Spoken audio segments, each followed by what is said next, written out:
आप सभी भाई बहनों का सर्व कल्याण वृक्ष की प्रश्नोत्तर ज्ञान कक्षा में एक बार फिर स्वागत है। आज किसी भाई बंधु ने अपने स्वभाव को हम कैसे पहचाने, उनका मूल प्रश्न यही है कि हम तामसी हैं, राजसी हैं या सात्विक हैं।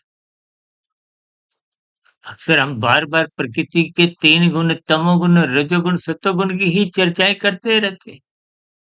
और इस तीन गुणों पर ही हमने देखिए तकरीबन 3860 70 80 वीडियो प्रसारित किए। इन तीन गुणों का ही एक विशेष स्थिति आपके मेरे शरीरों पर है। स्थूल शरीर, सूक्ष्म शरीर, कार्य शरीर, जो कि तीन है। जन्म मरण की स्थितियां स्थूल शरीर की हैं। माता के गर्भ में जो शरीर का निर्माण होता है वो स्थूल शरीर है। सूक्ष्म शरीर और कार्य शरीर ये निश्चित एक बना रहता है जब तक मोक्ष की स्थिति नहीं प्राप्त होती। प्रलय काल की स्थितियों तक ये देखिए बहुत ही सूक्ष्म स्तर की स्थितियां होती हैं। लेकिन अपना स्वभाव पहचानने का अभिप्राय देखिए विभिन्न प्रकार के गीता में ही लक्षणों के आधार पर स्थितियों का एक वर्गीकरण किया है। क्योंकि प्रकृति के तीन गुणों का आने का एक क्रम है। अब जो मनुष्य ब्रह्म मुहूर्त में उठता नहीं है, सोया होता है, तो फिर निश्चित रूप से वो सात्विक स्थितियां उसकी कमजोर ही मानी जाएगी। जब संसारी विषयों की भोगने के लिए आप में एक विशेष जुनून सा होता है, एक भागदौड़ बनी रहती है, तो ये सब राजसी स्थितियां हैं। स्त्री पुरुष का जो एक आपसी आकर्षण है, इनको भी रजोगुण से जोड़ा गया।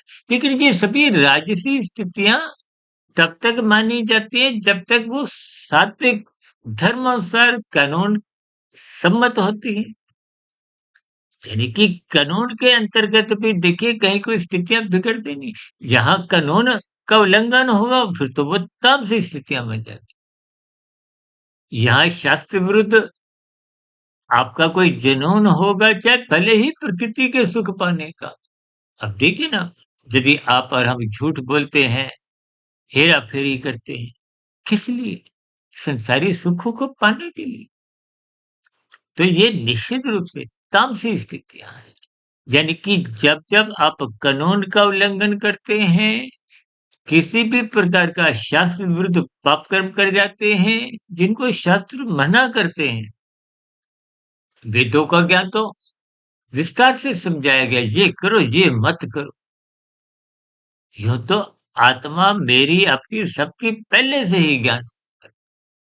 हम भी जो बार बार कहते हैं हमारी इतनी वीडियो होगी, ये वीडियो भी कोई आपको नया ज्ञान नहीं देती। वेदों का, उपनिषद, पुराण, जितनी भी सत्संग में स्थिति हैं, गुरु के प्रवचन में, ये भी आपको कोई नया ज्ञान नहीं देते, केवल आपकी अज्ञानता मिटाती है। गुरु का तो अर्थ ही यही है, जो अज्ञानता मिटाते हुए आपको प्रकाश मिल जाए। गु का अभिप्राय अंधकार से है, माया से है। रू का अभिप्राय प्रकाश से है, ज्ञान से है, शास्त्रों से है, परमात्मा से है। देखिए अच्छाई बुराई की स्थितियां आपने समझनी है, अज्ञानता ज्ञान की स्थितियां समझनी है, अंधकार प्रकाश की स्थितियां समझनी है। बात तो कितनी साधारण सी है, लेकिन मनुष्य को मरते दम तक ये स्थितियां समझ नहीं आती। अब जो मनुष्य लाल बत्ती पे नहीं रुकता, भागने की ही सोचता है, भले ही वो भागता नहीं भी हो, चिंतन भागने का ही है, वो भी फिर तामसी स्वभाव का। धन कमाने की इच्छा में आप किसी दूसरों मनुष्यों को कोई हेरा-फेरी नहीं करते, किसी को पीड़ा नहीं देते और समाज में ऐसा कोई कर्म नहीं करते जिससे समाज में भी गलत संदेश जाए। ये राजसी स्थितियाँ हैं। जब आप दूसरों के लिए हितकारी कार्य करते हो, परोपकार के कार्य करते हो, भले ही फल पाने की आपके भीतर इच्छा भी हो, वो पुण्य कर्म, परोपकार के कार्य सकाम भाव से होते हुए भी वो सात्विक माने जाते हैं। और सात्विक स्थिति जब जब मजबूत होती है तो निश्चित रूप से आज नहीं तो कल, कल नहीं तो परसों, यानी कि इस जन्म में नहीं तो अगले जन्म में, अगले जन्म में नहीं तो उससे अगले जन्म में कहीं ना कहीं साधना आरंभ होने की संभावना होती है। देखिए, स्वयं भगवान श्री कृष्ण जी ने गीता में इन गुणों के ज्ञान को गुणतम शब्द से जोड़ा है। अक्सर आपने मेरी चर्चाओं में सुना होगा ना कि ये गुणों का ज्ञान गुणतम के साथ साथ बहुत ही अधिक रहस्यमय है। समझते समझते बात ऐसे ही लगती है कि समझ में आ गई, लेकिन व्यवहार में जिन गलतियों को आप पहले कर रहे थे उनमें कोई सुधार नहीं आता, गलतियां हम फिर कर जाते हैं। ये रजोगुण तमोगुण दोनों गुण शास्त्र बार बार आगाह करते हैं, ये बांधते हैं, बंधनदायक हैं। जबकि सत्वगुण मुक्तिदायक है। इसीलिए शास्त्र बार बार कहते हैं सत्संग करो। सत्वगुण का संग करना सत्संग की स्थिति है, और ब्रह्म मुहूर्त सत्वगुण की एक ही शुद्धतम स्थिति है। जब तमोगुण सो चुका है और संसारी रजोगुण जो आपको में भगाता है, नचाता है, किसकी ओर? संसार की ओर, वो अभी जगह ही नहीं। इसलिए हम बार बार कहते हैं ब्रह्म मुहूर्त में उठो। इन सभी स्थितियों को जितना जितना आप ज्ञान पूर्वक समझते जाएंगे, फिर समझते समझते आपकी जब दिनचर्या व्यवस्थित हो जाए, देखिए व्यवस्थित कहो, अनुशासित कहो, ये सब सात्विक स्थितियां हैं। हम क्यों बार बार कहते हैं धर्म का पालन करो, लाल बत्ती पे रुको, कानून का पालन करो, शास्त्र सम्मत स्थितियों में अपना जीवन अनुशासित बनाओ, गुरु के प्रवचनों को सुनो, ब्रह्म मुहूर्त में उठो। ये सभी स्थितियां मिलजुल कर आपका मेरा व्यवहार, आपका मेरा चरित्र सात्विक बनाती है। अन्यथा दिन में राशि स्थितियां संसारी भाव में ना चाहते हुए भी मनुष्य संसारी आकर्षणों में खोने लगता है। तो जब जब सत्वगुण कमजोर होता है तो वो खोने की स्थितियां मजबूत हो जाती है, मनुष्य उनका भोग कर बैठता है, और भोग भोगते भोगते उनका व्यसनी बन जाता है, लत लग जाती है। तो फिर ऐसी स्थितियों में यदि पात्रता योग्यता उन भोगों को भोगने की नहीं रहती तो फिर वो छीना झपटी करता है, कानून का उल्लंघन करता है, शास्त्र विरुद्ध पाप कर जाता है, तो अपना कर्माशय बिगाड़ता है। ये कार्यशैली जो बिगड़ता है इसके आधार पे ही फिर अगली जोनी का निर्धारण होता है, और बिगड़ा हुआ कार्यशील तो पुनः मनुष्य जोनी आपको में मिल नहीं पाती। देखिए साधारण परिस्थितियों में किसी के मरने पे दो शब्द स्वर्गवास बोल दिए जाते हैं, ये एक औपचारिकता है। अच्छे एक हमारे शुभ एक कामनाएं होती है, लेकिन परमात्मा ये प्रकृति देखिए जड़ है। ये कर्मफल सिद्धांत जैसे मेट्रो में आप अ, अंदर प्रवेश करते हो ना तो वो यंत्र लगा हुआ है, कोई भेदभाव नहीं करता, कोई भी जाए, कहीं भी कुछ आपत्तिजनक स्थिति होगी तो वो घंटी बजा देगा, रोक देगा, कुछ भी देखेगा। ठीक इसी तरह आपके हमारे जीवन में भी जब जब अज्ञानता की स्थितियां आती हैं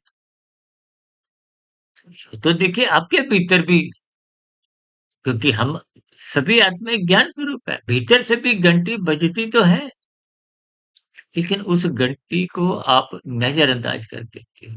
क्यों? क्योंकि इंद्रियों की भोगने की प्रवृत्ति बहुत प्रधान होती है, तो फिर वो बुद्धि की सुनते नहीं। बुद्धि तो देखिए सिगरेट की डब्बी पे लिखा है, शराब की बोतल पे भी लिखा है, ये हानिकारक है, फिर भी इंसान पीता है। लाइन में लगे होते हैं ना शाम को लोग शराब की बोतल लेने के लिए, और भी देखिए ये सभी मादक पदार्थ, इन सभी स्थितियों को मनुष्य छिपकर भी लेता है, और छिपकर किया गया काम तो देखिए धार्मिक ही होता है। इन सभी स्थितियों के देखिए कुछ मैंने उदाहरण पेश किए हैं, इन पर आप चिंतन करें। आपके मन में कोई प्रश्न हो, कोई विशेष स्थिति हो जिसको आप समझ नहीं पा रहे हो, तो आपके प्रश्नों का, सुझावों का और शिकायतों का नीचे दिए गए कमेंट्स बॉक्स स्वागत है। चर्चा को गंभीरतापूर्वक सुनने पर आप सभी भाई-बहनों को बहुत-बहुत धन्यवाद। ताकि ब्रह्म मुहूर्त ज्ञान उपदेश कक्षा की जो एक सैद्धांतिक वीडियो है, उनको भी आपके सुनने का एक भीतर से जिज्ञासा उत्पन्न हो। क्योंकि हमारी तो आध्यात्मिक ऑक्सीजन में कुछ छोटे संदेश होते हैं। अब तो हमने शॉर्ट्स के ज़रिए भी कुछ छोटे संदेश ये समय की माँग को हो, ये सभी स्थितियाँ आपको परमात्मा से प्रत्यक्ष अप्रत्यक्ष रूप से जोड़ती हैं। और परमात्मा से जुड़ना ही आपके हमारे जीवन की एक सार्थकता है। क्योंकि संसार को भोगने का कोई अंत नहीं है। युवावस्था के बाद प्रौढ़ अवस्था, उसके बाद तो आपके हमारी भोगने वाली इंद्रियाँ, ज्ञानेंद्रियाँ, कर्मेंद्रियाँ सब शिथिल पड़ जाती हैं। अस्पताल में ऐसे कितने मनुष्य हैं जिनके पास लाखों नहीं, करोड़ों, अरबों रुपया रखा है, लेकिन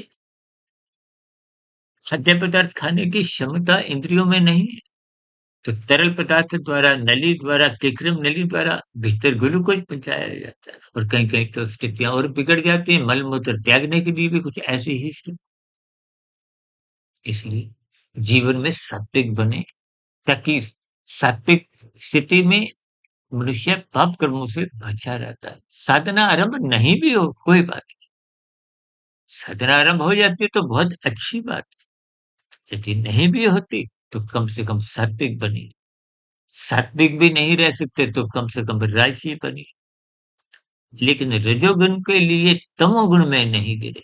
कानून का उल्लंघन मत करो। शास्त्र विरुद्ध पाप कर्म मत करो। अन्यथा कर्मस्य कारण शरीर में बिगड़ता है, संस्कार बिगड़ते हैं और मरने के बाद फिर अधोगति की स्थितियों को कर्मफल सिद्धांत के अंतर्गत आप और हम नीचे की योनियों में जन्म लेने को फिर बाध्य हो जाते। हो सकता है ऐसे शब्द सुनना हमें भी देखिए बोलना अच्छा नहीं लगता। आपको सुनना भी अच्छा नहीं लगता क्योंकि नीचे की तो ऐसी कितनी जोनी है जिनके आप और हम नाम सुनकर काँप उठते हैं। लेकिन फिर भी आप और हम कानून का पालन नहीं करते, शास्त्र सम्मत कर्म नहीं करते, ब्रह्म मुहूर्त पे उठते नहीं। इन सभी स्थितियों पर आप चिंतन करें। यथासंभव अपने जीवन को सात्विक बनाएँ। जहाँ-जहाँ कमजोरियाँ हों, छिद्र हों, जैसे आर्थिक स्तर पर जहाँ-जहाँ दुकानदारी व्यवसाय में आपको कुछ नुकसान की स्थितियाँ लगती हैं, तो आप वहाँ से हट जाते हो, उनको दूर करते हो। ठीक इसी तरह आध्यात्मिक स्तर पर भी इन सभी स्थितियों पर चिंतन करें, बुराइयाँ समाप्त करें, ताकि आप तमोगुण में गिरने से बचें, बुराई से बचें, जहाँ तक संभव हो सतोगुण में जाएँ, ताकि सात्विक स्थिति मजबूत हो, मनुष्य जोनी का अगला जन्म सुनिश्चित बना रहे और ताकि साधना करने के अवसर जो सहज ही परमात्मा की ओर से तो उपलब्ध करवाएँगे, उनका आप और हम उपयोग करें। जैसे खिलाड़ी अवसर का लाभ उठाते हुए मैच जीतता है, आपको भी जीवन रूपी मैच जीतना है। ऐसी सभी शुभ स्थितियाँ, सात्विक स्थितियाँ आपके जीवन में बने। इन्हीं शुभकामनाओं के साथ चर्चा विशेष को यहीं विराम देते हैं। आप सभी भाई-बहनों का इस चर्चा विशेष को ध्यानपूर्वक, धैर्यपूर्वक और गंभीरतापूर्वक सुनने के लिए बहुत-बहुत धन्यवाद।